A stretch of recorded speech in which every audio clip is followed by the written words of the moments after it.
Welcome to the Orchid Advisors Compliance Training Series, Firearm Marking Control, Marking Variances. The ATF White Book requires that each firearm be uniquely marked with manufacturer, model, serial number, and caliber, amongst other detail. Specific product marking guidance can be found in Section 478.92A of the White Book, entitled How Must Firearms Be Identified? This section of the regulations is fairly straightforward and is described in the remainder of this and additional videos.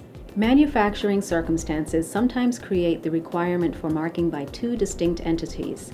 This is often the case when a firearm is subject to additional manufacturing processes by a third party.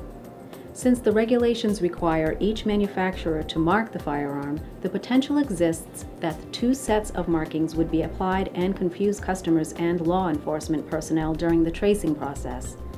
As an alternative, licensees may request a marking variance to the ATF's Firearms and Ammunition Technology Division that permits the subcontractor exception to the marking rule. The ATF has certain requirements for a variance application. Marking variance.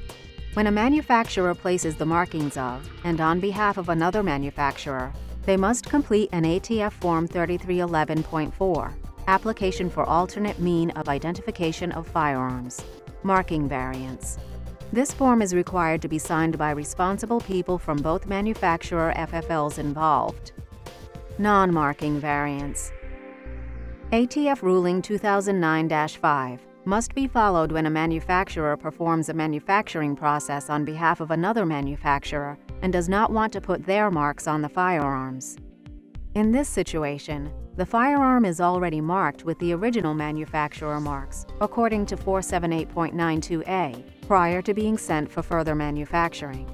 The vendor manufacturer must retain a copy of their email submission to ATF, as required by the ruling. In some instances, it may not be practical to apply much more than a serial number to the part being processed by a subcontractor.